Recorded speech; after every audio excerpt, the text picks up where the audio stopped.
Good evening, everyone, and welcome to Monday night segment of Horsefly Chronicles Radio with myself, Julia Syracusa, and Philip Syracusa. We are broadcasting live from the United Paranormal Radio Network on 107.7 FM and 105.3 FM from New Orleans. This evening's show is sponsored by Carnation, so we want to thank them for their sponsorship. You will have to do a few things in order to participate. Go over to the YouTube channel, UFO Paranormal Radio, and get into chat. Subscribe if you haven't. You can go into all of the United Public Radio Facebook stations, Twitch, SoundCloud, and Podbeam. I can only respond to your comments on our YouTube channel on UFO Paranormal Radio. And if you have any questions for our guest, please ask. So tonight, I want to introduce Mr. Bobby J. Gallo. Bobby, can you hear us well? Yes, we can hear you very well. Can you hear us? Yes, perfect. Thank you. Okay, so Bobby J. Gallo has been interested in all things weird since a very young age. A modern-day Renaissance man, Bobby is a world-class professional magician who has toured the country performing for colleges, resorts, trade shows, and television audiences. He's also an avid ghost hunter, published author, speaker, networker, leader, corporate trainer, web series producer, and is the co-creator and headmaster of the International Conservatory of Magic, the world's largest online school for magicians. Joined by Bobby tonight is his wife Renee and daughter Courtney, who are the Gallo family ghost hunters. You can find more about them and purchase their books on bookbaby.com, Family Spirits, and dailymotion.com. So let's welcome them all to the show. Welcome. Yay! Thank you. Hi. Well, you got the whole family over there. Hey, Almost. really quick. We're missing one. Almost. Hey, just really quick, off the cuff here. You still live out in Pennsylvania, correct? We do. We are currently doing the show from Castello Gallo in Roseto, Pennsylvania.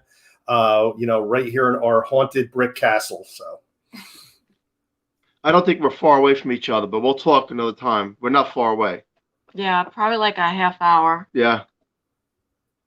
So, guys, tell us how you all get started in the paranormal and everything that you guys do. So let's Bobby, you start, then the wife, then the daughter. Tell us how you got into it, because I find it interesting. The whole, the family's involved, which is awesome. Yes. We really don't see that too much. Thank you. Yes. Well, it's interesting to note that back in the late 80s and early 90s, I was actually doing paranormal investigation with a team called the Psy Guys. And this was really before, the term paranormal investigator was ever even coined. The only references we had were like maybe old Hans Holzer books and, things of that nature. But I had gotten out of it. I became a professional magician for a number of years. And basically, it was about 8 years ago now. We were sitting in an apartment down south. We were living down in South Carolina at the time. And there was this brand new show on television you might have heard of called Ghost Adventures. And I was like, wow, this is pretty cool. And we started watching it, and the kids immediately loved it. And one day we were watching it, and I turned to my kids and I said, Courtney's on that side. I turned to my kids and I said, hey kids, Daddy used to do that too. And it was like all of a sudden the world stopped because they were addicted to this show. And all of a sudden they found out of the clear blue sky, something they never knew before, that their father was an actual paranormal investigator. So immediately they wanted to do it. No fear, no hesitation. And I said, well, I'm a bit rusty, and, I brushed up on the new technology and whatnot. And we started going out on, some minor investigations, because we just wanted to get one piece of evidence. We were thinking, wow, if we could get anything that these guys were getting on TV, one EVP, one picture, anything, how cool would that be? Well, it turned out that we got tons of stuff, and I don't really know why. But and that's pretty much how it started. And I would film everything. So we released one investigation on YouTube, and it went completely viral, tens of thousands of views. And that's when I realized people really were interested in this type of material, not only the paranormal investigation, but the family who ghost hunts. That's interesting. I like that. I like the whole thing, especially the magician part tied into the paranormal. It's amazing. And I got to be honest with you. I used to work with some magicians. Not that I was a magician, but like the work I used to do. Some magicians, because they didn't really believe in paranormal. They believed that there was a scientific explanation behind an illusion. There's a reason behind things that we would see. So, right. And you have a different perspective of that. Totally. In a way where you do believe in paranormal. Yep. Yes. Yep. I feel that, well, this all goes back to Houdini and Neville Mascalini, who around Victorian times used to try to debunk the spiritualists because they felt people were being taken advantage of. So ever since then, magicians felt it incumbent upon them to debunk anything paranormal. Why? I don't know, because it's so closely tied. So being a believer in the paranormal myself and all the experiences I had, what I wanted to do as a magician, I do want to debunk things that can't be explained. Let's put that out there right now. So, but that also gives me a unique perspective that if I stumble upon something that cannot be debunked, now we have something. And I feel like I have some qualifications to look at a piece of evidence and say, that may be paranormal as a magician.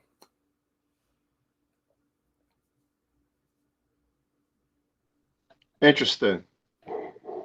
Now, when I met you a few weeks ago, you had this apparition that was mind-blowing at the event. Yeah. And I'd like you to explain that apparition, because that was pretty detailed. Absolutely. And I really think this goes back to the whole dynamic, of our family, our ghost hunting family. Yep. We get evidence, and this isn't the first time somebody has been really surprised at some of our findings. And a lot of people ask us, how do you get all of these these pieces of evidence, and how do you get entities to do the things you want them to do? And I just think that we come from a very unique perspective, a unique approach. We're very respectful. That particular investigation was in a 200-year-old privately owned cemetery. It was on private land in Fort Mill, South Carolina, and it had a reputation for being haunted, but nobody could investigate it because it was on private land. So I approached the owners of the land, and I told them who I was and what I wanted to do, and I told them that I was going to actually put this out there, if we got any evidence. And the owner said, absolutely no problem. You have my permission to do an investigation, because they had gotten approached many times, and for some odd reason they said no, but they said yes to us. It turned out that this was the burial ground of a Revolutionary War hero named Thomas Sprott. And if you go to our web series page at ghosthunter.ws, it's called The Hidden Grave of Thomas Sprott. You could actually see this entire episode with the apparition. But, I digress. So we did that investigation, and I went there alone in the beginning, and the EMF, it was in the middle of the woods. It was a small little burial ground with a concrete wall behind it. And the second I hit that gate, my EMF detector literally jumped out of my hands. There was no power lines, nothing. It was in the middle of the woods in the south. And I had a feeling that came over me where I literally could not enter the gate. Something was keeping me out. So I said, well, I need to come back here with the rest of the team. So I got the family. We went back. Renee at the time was using dowsing rods. And we asked the entity with the dowsing rods if we could enter, and it said yes. So it gave us permission. All of a sudden, the EMF stopped. You can see this on the video. I was able to enter. And once we entered, we had probably the investigation of a lifetime. And basically what had happened was midway through the investigation, we asked the entity who was communicating with us through a bunch of different modalities if it would pose for a picture. And through the rods, it said yes. So Nicolette, who was not here at the time, was taking infrared snapshots. And all of a sudden, she started seeing things through her viewfinder that looked very suspicious. And it basically was like an ectoplasm cloud. It started as an orb, and then it blew up into an ectoplasm cloud. You could actually see it sucking the energy out of Renee's recorder.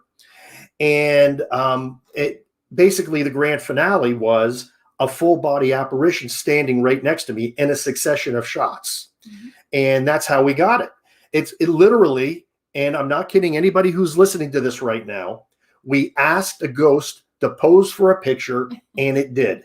And we have this photographic evidence, and you could see the entire thing happen in real time on video. And that's something that's pretty rare, that you could actually see this happen. And you can see this at ghosthunter.ws. The episode is called The Hidden Grave of Thomas Sprott. You guys still there? Okay, see their video feed stopped, so I am going to keep talking. Okay, no, because we got to keep it going. Okay, so yeah, and basically that's what happened, and we've gotten a lot of evidence that way throughout the years. Maybe the family demographics, like how we all work together. And yeah, go ahead. You know, Renee wants to say a few words on how we work as a family. Go ahead, Renee. When we started out, none of us knew, well, other than Bob, none of us really knew much about paranormal. So it was all new to us. But we all went out. I think on the first investigation, nobody was worried. Like, we had gotten a little bit of evidence and nobody was really concerned. I think by the second or third, we all pretty much had our, I don't know. I don't know how to explain it. Like, no. we all kind of, yeah. We all had our specialties, our talents, exactly. and things that we were all uniquely good at. Yes. Like, for instance, I talk. And maybe I have a little bit of a background. Renee does not talk. Yeah, but Renee, I say this in the book Family Spirits, which, by the way, here is a copy of Family Spirits, that Renee was a natural born dowser. Nobody could do it like her. She communicated with spirits unlike anything anybody had ever seen before. We've had experts look at the videos, and everybody was pretty much blown away. Now, Courtney, this one right over here, Courtney was gifted. Courtney's Miss Personality, okay? Yes. But one thing Courtney was able to do, which blew me away all the time, is she was able to actually see orbs with her own eyes. And she would say, Dad, we were doing an investigation in an old haunted theater called the Palace Theater. And what had happened was, midway through the investigation, she says, Dad, I see orbs on the stairs. I didn't see any orbs on the stairs, but we had video going the entire time. So when we went back and we did video review, there they were dancing on the stairs. And she did that a number of times. Yeah. What about the time she just asked the orbs to come and they were all around her? Yeah. One time we wanted to test something. If anybody ever read The Orb Experiment by Klaus Heinemann, which I highly recommend, which kind of pretty much, it's the book that blows the dust theory, all to smithereens, basically. There is something in there called the Orb Experiment, where you can summon an orb. So Courtney wanted to be the one to try to summon the orb. So we were out on our patio in Fort Mill, South Carolina. She asked an orb to appear. I took the picture, and boom, there it was. I mean, if that's dust, what are the odds? 1 in a billion, 1 in a trillion? We should just address the elephant in the room and say that was a paranormal experience. And she was able to do that a number of times. Courtney, was there anything else you want to say, about your experiences out in the field? A lot of times ghosts were attracted to me because of St. Michael. Well, okay, now there's a whole nother story right there. She talks about St. Michael. We did an investigation in Salem, Massachusetts, where an actual Salem witch, this is a pagan witch, folks, this is not a Christian here, it's a pagan witch, looked at her, shocked, and said, "You are under the personal protection of St. Michael." Which I thought, I wrote about that in Family Spirits, because it was such a strange situation that I'm still trying to grasp. And maybe if we get back up there, I need to ask that witch a little bit more what that was about. But apparently she's well protected over here. But yes, there were definitely times when spirits were attracted to Courtney. We were doing an investigation in Laurelwood Cemetery in Rock Hill, South Carolina, when an EVP clearly said, "Come here, Courtney." And at the time, I was so freaked out about it. On the episode, I on the subtitle, I said, come here," but it really didn't say that. And in the book Family Spirits, I actually say that's the only time I ever fudged evidence, because it really said, "Come here, Courtney." And if you listen to it, if you go to the episode called Laurelwood, you could hear it, and it's freaky. It will freak you out. Seriously. You'll hear it clearly. It says, "Come here, Courtney." And what about the one time that we all felt the negative? Then it was only the one time that we really felt the negative. And Nikki was the one, I think, who felt that the she most. She started feeling it the most. Oh yeah. Well, a lot of people ask us if we've ever had any negative experiences. And yeah, we've definitely had our share of negative experiences, but it's not what people think. A lot of people think, oh yeah, ghost threw me down the stairs or threw a toaster at me or something like that. That's not really how it works out in the field. You get negative experiences in the form of heavy depressed feelings and energy drain, and sometimes through the answers you're getting on your equipment. So we were actually in, it was called The Gatekeeper, was the episode. And anybody watching it, you could almost feel the heaviness in the episode, but it wasn't half what we were feeling while we were there. It was the one time that entities were actually trying to get us to leave. And they were doing it first they just started draining all our equipment. All our equipment died. We ended up doing the video on a cell phone because our cameras died. Our equipment died, and then when that wasn't working, they went to work on us in the form of a very heavy, depressed feeling.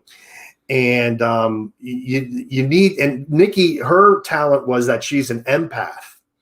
She can not only sense the feelings of people, but sense them in the spirits too. So we really all had our talents and our individual talents when we were out in the field. So once again, I'm going to see if the hosts are here. Nope, not seeing the hosts. Okay. I think there were some connection problems before the show, but it looks like we're still live here. Yeah.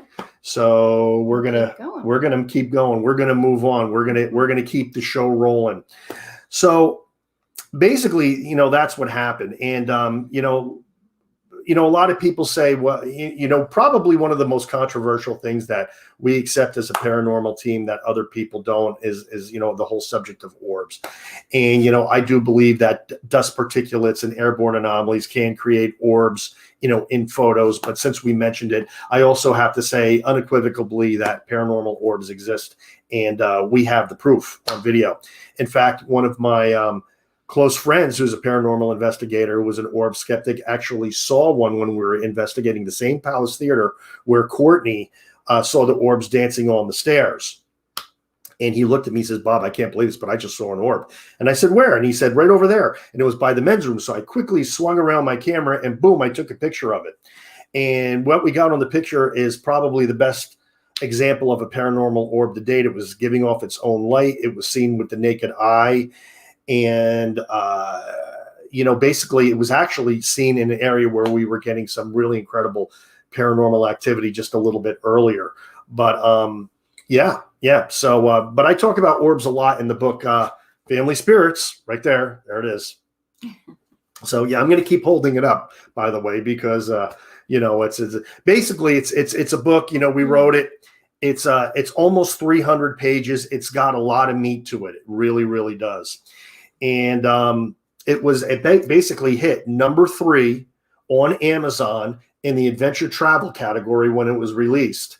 And then, of course, COVID hit and everything, pretty much we lost all our momentum. But, now, but it's a great book because it's also a companion to the web series. The first half of the book is everything I know about the paranormal and a how-to for ghost hunting. And the second half is all of our adventures, a walkthrough of the web series. So it's like you're investigating right along with us. Okay. And yes, there they are. Oh. We've Hi. been keeping Yeah, it going. so we've been listening to you. Oh, good. That's fascinating. We got thrown off a little bit off the connection. I guess the ghost that you're capturing, or whatever, is but that's fascinating stuff there. I'm impressed. Can you hold that book up again? Absolutely. There it is. Family Spirits, right there. Oh, sorry, Just a little bit closer to the camera. Okay. I'm gonna right there. There we go. Family Spirits, right there. Good. Okay. And where can people find this book? They could find it right now. They could find it just about anywhere. It's available on Amazon, Barnes and Noble, Books A Million. But where I would really like them to get it, because they can get a really good discount, is on our publisher's website, which is FamilySpiritsBook.com. That's FamilySpiritsBook.com. And if your listeners enter the promo code 2021, which is the year, they will get 21% off the cover price for both the physical book and the ebook, or both. Okay. Great. Thank you. Yeah, that's definitely a book the people should definitely want to get, right? We were also watching a lot of your videos, and I mean, your work is absolutely amazing. Oh, thank We just wanted you. to point that. Yeah. We're really impressed with that It's so work. good. All of you do such a great job. Do you do everything by yourself? All the editing, all the producing, Yeah, or I just all of it together? No, we do a lot of things together, like evidence review we do together for sure, because I'll miss things all day long, and Renee, all of a sudden she'll catch it. She says right there, and I'm like, I would have missed it if you weren't here. But as far as the video production, I do it, and you can see it. The earlier episodes were a little chunky, and they basically get better as time goes on. The production value gets much better that closer to the present date. But then again, when we started doing this, and this is the truth, you could count the people doing paranormal web series on one hand, literally, because we know who they were. And when we came out with it, it was so novel that there were people in the paranormal community saying, "Oh, this is great. We have another ghost show to watch." But now, they're everywhere. If you look on YouTube or whatnot, you could find them all over the place. But the things, the productions got better as time goes on. Here's the thing, though, that I want to stress to anybody watching the web series. Two things, actually. Number one is some episodes I just don't think are that great, because I wanted to put the whole scope of paranormal investigation out there and show people how it really is. You're not going to get fantastic evidence on every single investigation. That being said, some episodes are going to knock people out. And the other thing is, I can't remember what the other thing was. But anyway, yeah. Basically, the other thing was, now I got it. I remember now. We fake nothing. No. And that is one of the cardinal rules of our web series, is that anything you see is 100% real. Yeah. So I like that. Sometimes we would, we leave investigations thinking, well, we didn't get anything. Well, and then we come home and do the review. Oh, my gosh. We were shocked because we thought, well. Yeah. Yeah. I think a great example of that is we have an episode called "We Were Not Alone," and this is like my second. Number one is the Sprott investigation. If people can watch one episode, I say watch The Hidden Grave of Thomas Sprott. If you want to see the second one, it's "We Were Not Alone," and this is one of the best pieces of evidence we've ever caught. And it was by complete accident. Renee and I were exiting an investigation. We thought we got absolutely nothing, but what I didn't realize is I left my digital recorder on. In fact, I have it right here. This is the exact one that I used. And this was in my pocket, and I left it on. And when I got back to the apartment, I looked at it and I said, "Oh man, I left the recorder on. I can't believe it." So I downloaded the file, and here I am listening to about an hour of nothing. Finally, I get to the point where Renee and I are leaving the cemetery, and we're tripping over footstones and fallen headstones because it was really dark. And we're laughing. She's laughing. She goes, I don't want to step on anybody because she doesn't like walking over graves. And all of a sudden, a third voice comes in out of nowhere, 2 complete sentences, as clear as you and I are talking. Come back. Don't leave now. Crazy. And blew Wow. us away. In fact, Wow. we were both at Phenom 2021 a few weeks ago. Somebody came up to our booth and we were talking about EVPs. Renee's laughing right now because she knows what happened. And I said, I feel, this is just me, my personal opinion, that we caught one of the best EVPs ever caught. And she was like shrugging her shoulders. I said, would you like to hear it? She said, yeah. And Renee is my witness. I started playing it. She goes, stop, stop. She goes, I can't hear anymore. She goes, OMG, I've never heard anything like that before.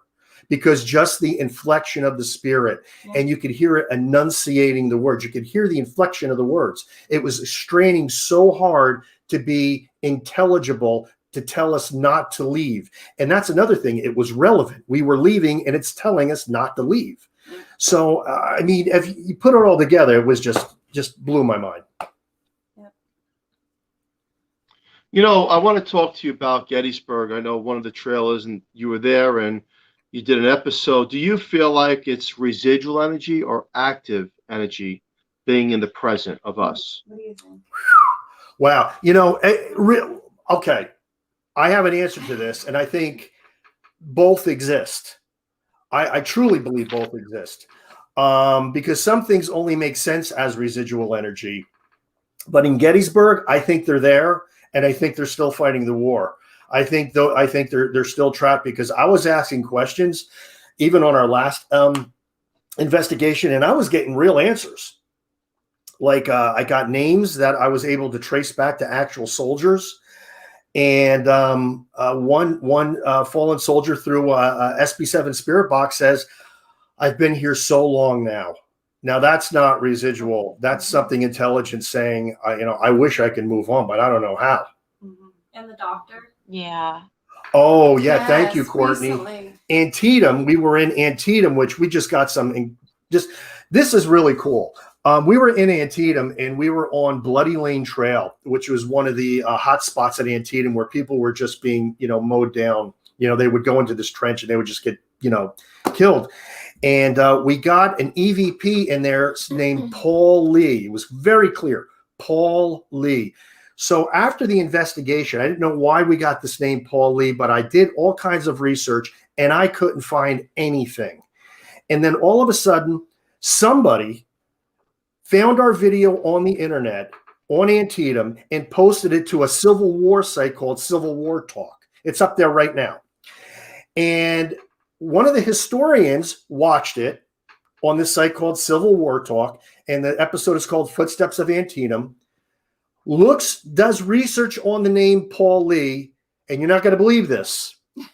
He was a surgeon in Antietam.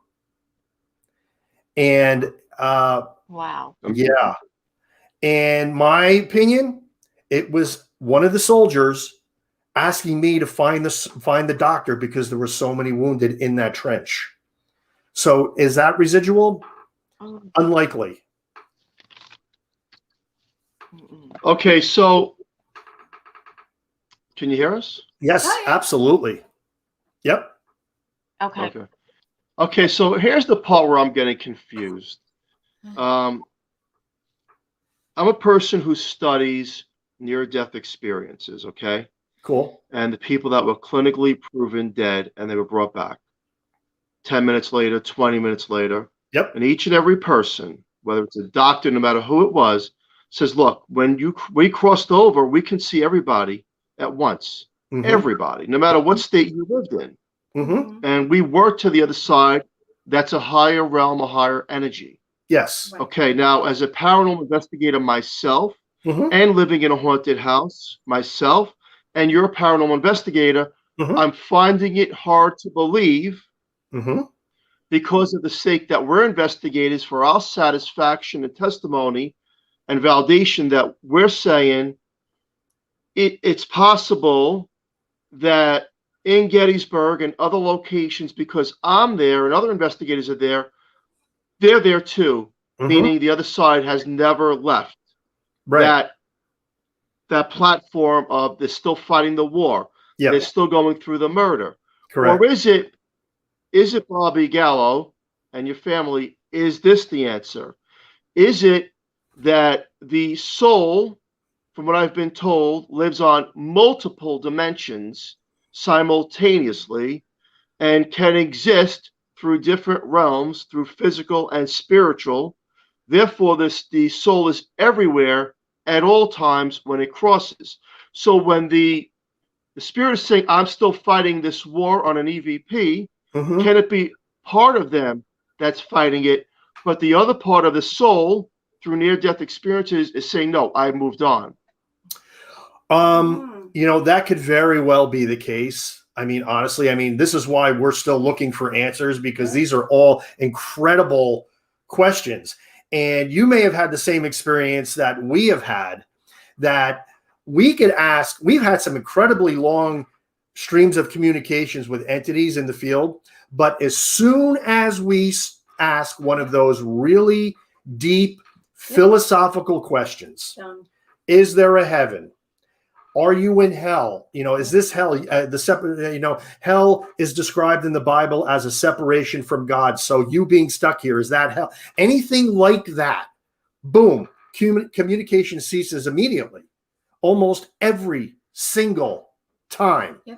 And it's uncanny. We could ask him all kinds of things and they'll answer. Yeah. But as soon as you ask that, they're gone. Sure. Now, that it's one of those questions we don't have an answer to. But I think what you're driving at is something that I actually talk about in Family Spirits a little bit. I think has something to do with it. There's something in science, actually, or metaphysics to be exact, called the morphic field, or some people call it universal intelligence. That after we shuffle off this mortal coil, we can tap into this energy field, this field of knowledge that permeates all things. And it's why a 200-year-old spirit could figure out how to ping the needle on an EMF detector, because they just know. It's the same knowledge field that a spider that is only hours old can build this beautiful web in a spot perfectly situated for capturing prey. Nobody ever taught it. And if scientists will say, well, that's in their DNA. Well, we could see their DNA under a microscope. Where are the spiderweb blueprints? There's this knowledge field out there that everything taps into. So you could be right, absolutely, that the spirit moves on, but that those experiences, that knowledge could still be in the morphic field playing out in places like Gettysburg and Antietam. This is all theory on my part. It's all conjecture, but it seems pretty plausible when you think about it. Yeah, I agree, because it would be hard to comprehend that someone of innocence who's died, no matter what it is, still has to remain there on our watch. Right. When and now I've had communication with the other side too. I was a hardcore skeptic and not believe in anything that would exist, but it was proven, not by someone's words, because I don't really buy into the words. I buy into the proof of, if I'm getting something on a digital recorder with no, I'm not talking about a spirit box that goes and I'm trying to make out the words. I'm talking a digital recorder where no one's in the room, and you ask a question, and within 30 seconds you're getting an intelligent response. So that's proven to me that we do go on, right? Right. But then there's always the class cases where these spirits say we're not alone, and especially the more darker cases where the good spirit would not hang around so long because something else is invading their space. Right. So it's like, the way it was explained to me from them is that, yes, we're here in the physical, the spiritual for example, there's punks, there's Yeah. evil forces that also try to get their way and push us out of here. Just on a different level, like a different frequency, different guitar string. When you hit that chord, they're pushing us out of our level. So I really do believe that, many people's theories and thoughts, it makes sense is that we're on multiple dimensions, because when I asked you the question about residual and active, it's so close, because residual is it reoccurred, but active is I'm getting a response right now. And the question I'm asking you, how is that possible? Right. And then going to the near-death experiences, where they say, wait a second, hold on. We could see everything and everybody in every state and feel the emotions and hear the words. Well, then we exist within different platforms. And it goes to, I believe, the theory of everything, right? Absolutely. We're all connected.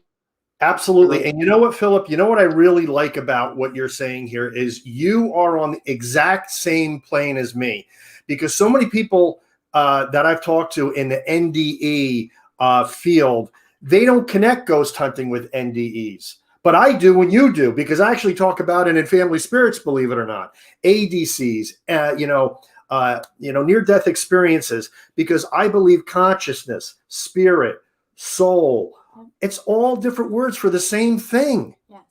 And consciousness, goes on after death, and in different forms. We are pioneers, and I'm telling you right now, 2 centuries from now, people are going to be looking back on us saying we were the ones that really were pioneering a whole new branch of science. That we knew these things, because these things are going to be proven. Yeah.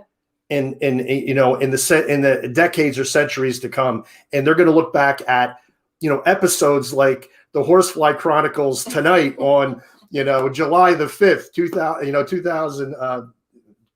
Yeah, 21. Thank you. Yeah. What year is this, by the way? It's back in Gettysburg. But they're going to be looking back at things like this and saying, these people knew it back then, because I'm telling you, there's something out there. And science is just starting to catch on. I definitely agree with you. And I really like and respect that you're in the magician end of it, because you could really prove both sides of, look, I could debunk this because I know how this illusion works, and how this, whatever you want to call it.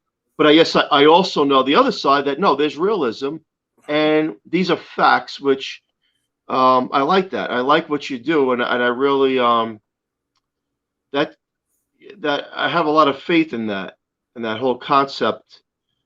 So we're talking about residual, we're talking about active energy, and then we also talk about the possibility, which my family has lived through, malevolent spirits, not being earthbound, but being something completely different. And I had a hard time believing in that too. But then again, what the spirit world was telling us, and again, I had to get this through the teams that were here and the audio recordings, that those different realms, they all exist, whether you believe in demons or you don't, possession or you don't. That it really does exist, and that they can take the space over in the body, especially when there's out-of-body experiences going on, astral projection. Sometimes they're vulnerable and open up to the possibilities of the unknown coming in and taking our space of who we really are. And I've seen that. I was on Darkness Radio with Dave Schrader, and I'll never forget this. One of the psychics that were on the show with us, she had to talk to me at the end of the show. And for the first time in my life, I seen someone turn from such an innocent young person to cold and black eyes and the most evil laugh that gave me the chills and scared me and threatened me and the people around me. It showed me that if you're open and vulnerable, or even if you have a little bit of belief, these things can take you over, and they can buy trust by telling truth. one of the things about demons that we've learned is They're tricky. they're tricky and they tell you the truth. The truth, right? The prince of all lies. They will get to buy you, to get your trust. They will tell you before they take you down. And we learned that. I think we learned that the hard way. Yeah. And not everything is demonic, but there's also spirits that cross over and they play bad as well. Right. If they were bad hair, and sometimes they cross over, they play bad as well. Right. Well, some in your investigations. Yes, go ahead.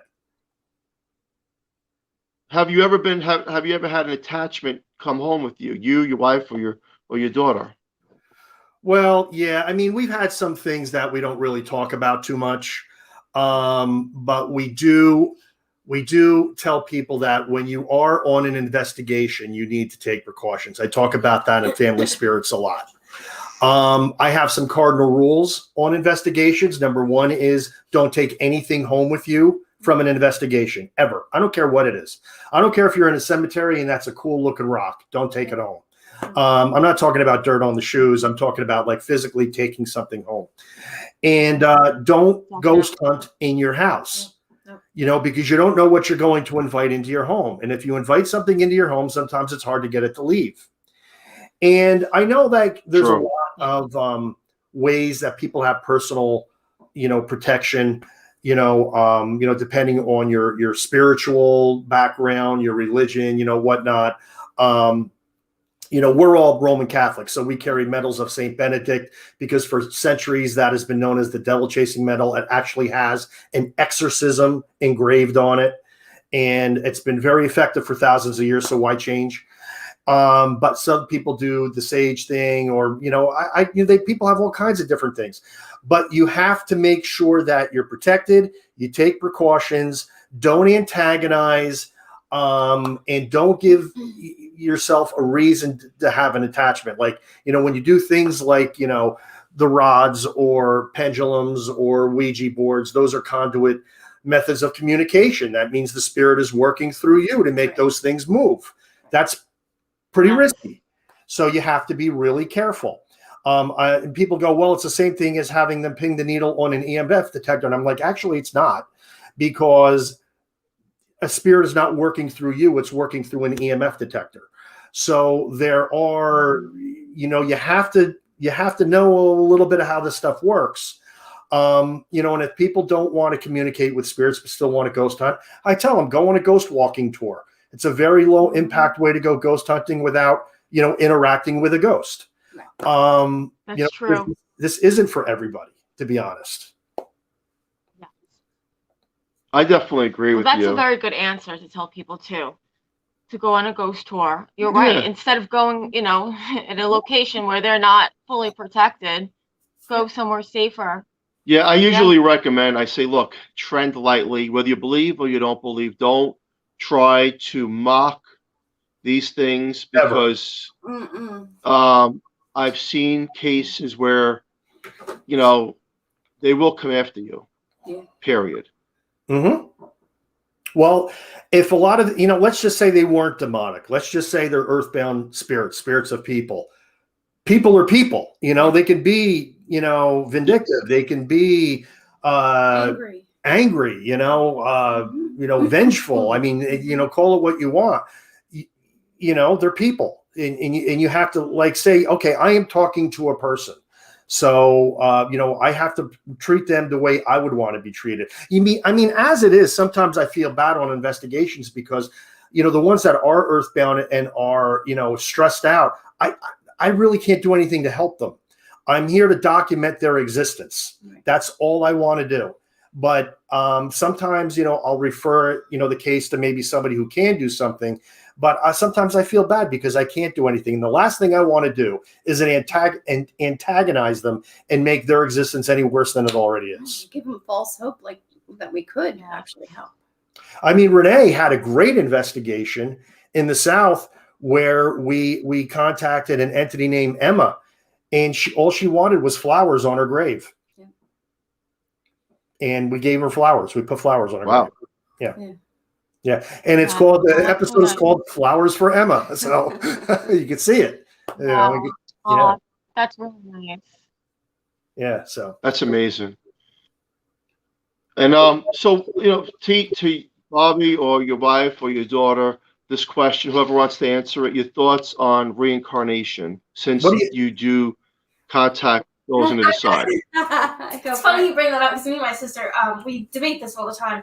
I think it really I don't say it doesn't exist because there is proof. I mean, there's documentaries all over the internet of little kids that are 3 or 4 years old who are going and saying, oh, I remember this from my past life, and they can just name their old family and all of this. So I don't say it doesn't exist. But I am curious to see who my sister always says that she thinks it's for the souls who haven't finished their journey. And I do believe that's true because I feel like everyone has a purpose, and that's just while we're living, we are always looking for our purpose. So I think that when you are reincarnated, you haven't fully finished your purpose yet, but then when you move on into the afterlife, you finished that purpose, whatever it was. She knows more than I agree with you. I like the way you said that. Yes. I like the way you presented that, the souls that haven't finished their journey. I strongly believe that as well. There are documented cases where, again, one kid said he was in the Civil War, and he drew pictures that was impossible, and he was 10 years old. I think he was on Oprah Winfrey. Wow. Years ago. So there are impossible things, but yet I think I really believe that the soul, if it crosses over too early, it may have to come back. Yes. That makes sense. But what someone did say, we watched a movie based on a true story, and this kid was dying of cancer, and a couple times they brought him back and they revived him, and one of the times they revived him was the last time. It says, look, crossing over and my life in the physical world, he was in my 20s. He's like, you know what it's like? Stopping at a stop sign in a car and then going, that's how quick the physical world is. He goes, you have no clue how beautiful and intense the other side really is. So enjoy that stop now and appreciate it for everything it is. Because when you cross over, yes, it's a new journey and an enlightenment, but we're here for a reason, and that's how quick it really, really is. This journey here, we measure time, but you say there is no time. Time does not exist on that side, which leads me to another question. Whoever wants to answer this question, with all the hype going on right now, and we're in paranormal about UFOs and aliens. What's your thoughts? I think it's reemerging, yeah. What do you think? No, I totally believe in it, and I see the reemerging of it on TV. Yeah, So. I believe there are extraterrestrials, but I also believe that they're obviously conscious, just like we're conscious. And to me, consciousness is spirit. So I believe, by extension, that there are extraterrestrial ghosts. It just makes sense to me. I think anything that thinks, anything that has eyes, even these tiny little insects have a consciousness. There's some type of spirit there. I truly believe that. I really do. Whether it goes on to another insect once they get, meet a can of Raid, I don't know, but I do believe that everything has a consciousness. I really do. I was just talking to my wife about this. There was an article that just came out that they just revived 24,000-year-old little insects, mites, that they defrosted in the permafrost over in Antarctica. And all they did is they very slowly thawed them, and they started moving and eating and doing their daily routine after 24,000 years. So I said to my wife, I said, yeah, they're microscopic and they're small. I said, but they have eyes. You can see them. They have little legs. There's some kind of consciousness there. Where was that consciousness for the past 24,000 years? Yeah. Where was it? Yes. It had to be somewhere. Yep. I agree. That's true. It's true. So here's one of these questions you might have heard before, and I'm going to ask you whoever wants to answer it. It's a factual question of, So when we go ghost hunting, we capture pictures of apparitions, little children, adults. Some people get other disfigured looking things. So what about the dinosaurs? How come they don't come out in pictures? Oh. Maybe they do and we don't recognize them. And I've had this conversation with a lot of people. You know, a lot of times we get garbled EVP. Who's to say that wasn't a Neanderthal spirit? We don't know. I mean, it could be, right? We know that they are still experiencing hauntings in a lot of the tombs in ancient Egypt. So we know that ghosts are a heck of a lot older than Victorian ghosts, you know, in the white flowing wedding gowns and things that you see in ghost stories. We know that they're very, very old. So if they're as old as the Egyptians, they have to be even older than that. I don't think there are any limits. But what I do think happens with us, and maybe with you and other paranormal investigators, is we are looking for a certain type of entity to contact with. And maybe that's why we only contact people that are most like us. Maybe if in another part of the world, somebody tries to contact an Indonesian spirit or an Oriental spirit, they do, because that's what they're looking for and that's what they're attracting. That's true. You know, you gave that, I like what you said there, because the intention of what we want to capture comes out sometimes on the film. But if we shift the intention towards other entities, there is a possibility to capture an apparition of some of those things. Well, let me give you a really good example of that. We were in Kings Mountain Battlefield, and the most famous phenomena there, if you will, is the sound of a phantom horseman galloping through the park. Well, we got it not only on our first investigation on audio, we got it on the second investigation on audio. So, I mean, we were looking for it and we got it. And that wasn't a person, that was a horse. And it was very funny. We also got a creepy EVP of a what sounded like a trunk lid opening and closing. And now there's an inanimate object. So, I mean, that your guess is as good as mine on that one. But we got it. Wow. Yeah. Well, we're at the tail end of the show. I mean, you know, I like the work you do. I like the videos. Can each and every one of you, Bobby, you going first, and your wife and your daughter, just tell people what what your inspiration is within the paranormal field, and what do you hope to eventually maybe prove or show the world, or want people to get out of it? I'll start with Courtney. Okay. I guess my intentions behind doing looking for the paranormal, I guess, is to kind of figure out where we go after we die. I think like that's a question that a lot of people will have on their mind, and I think my goal is to just answer that question, like, where does our spirit go? Like, is it real? And that's just sort of like, that's always been like my like reason behind doing it. Okay. Renee, what do you think? Kind of feel the same. I think if we can prove that it exists to other people and maybe take some fear away that people have, that would be good. Yeah, I mean, and you know, I'm just going to echo both of them and say, you know, one of the reasons that the Catholic Church no longer forbids communication with the dead, and this is true. I actually talk about it in Family Spirits, and I have my sources in there for this. There was a bishop in Rome who said, we actually like the idea of this, I'm paraphrasing, because it gets people thinking about the afterlife. And we now live in a very cynical and materialistic age, and people are losing their spirituality. Sure. And believe it or not, I truly believe, I believe this with every fiber of my being, that what we are doing is a good thing, because we are helping bring back spirituality to people through the paranormal. I agree. I definitely agree with you. Thank you know, so Bobby, much. one more question before I let you go.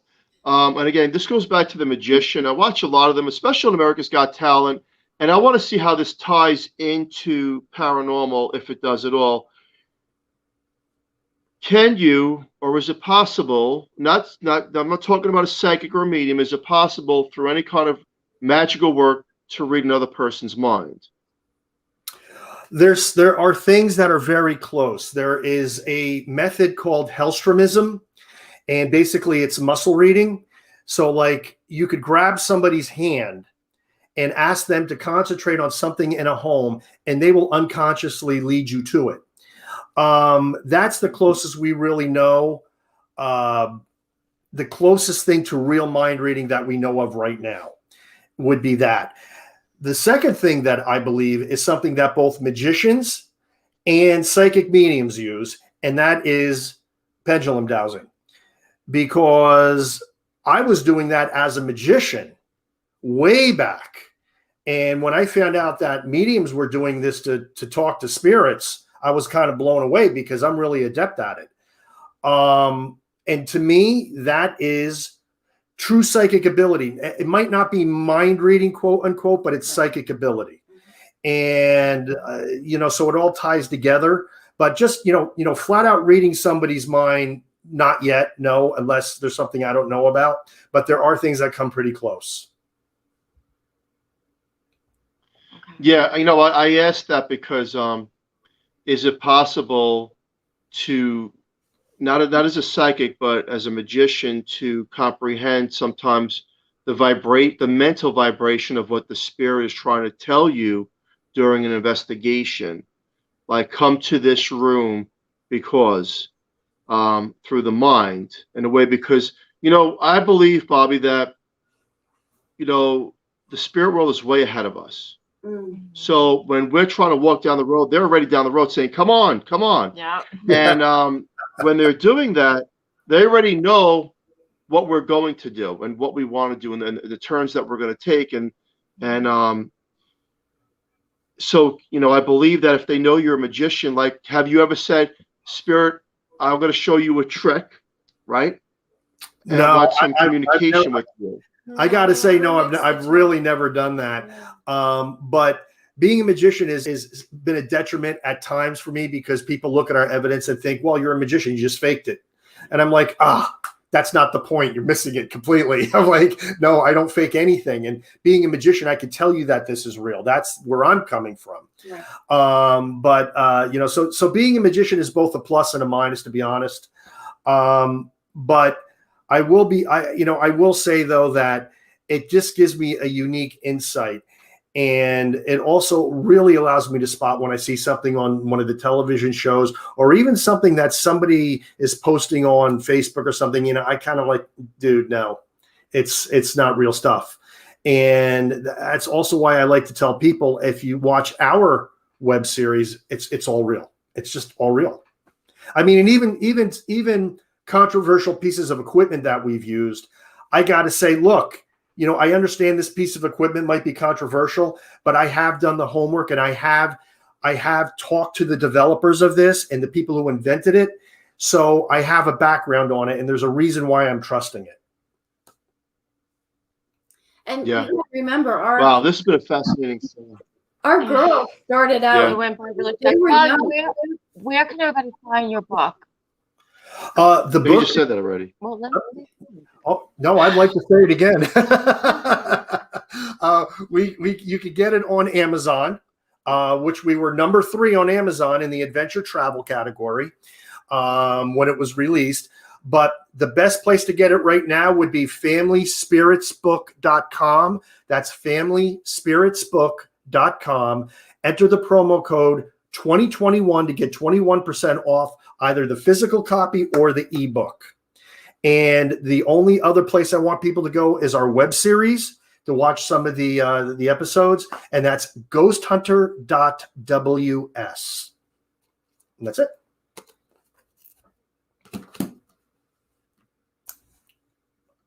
All right. Oh, wow. Did we lose them? I think we lost them again. I wanted to reiterate that. Go ahead, say it. When we started this out, our kids were younger. Yeah. So they had seen it on TV, right? They were watching all of this happen on TV. And when we went out and did it, and we actually got the evidence that proved to them that it was real, when they were watching the shows, and they thought a lot of it was not real. So absolutely. It validated what they were watching correct. on TV. And I guess I'll say that the final thing I'll say before we hit exactly an hour, and then I guess we'll log off, is that there's no, if you run into a skeptic, there's nothing you're ever going to say that's going to convince them. Personal experience is the best teacher in this. Thanks for letting us share our story. Yes, thank you very much. Court? Thank you. Thank you. All right, I guess it's been an hour. I guess it's just time to log off.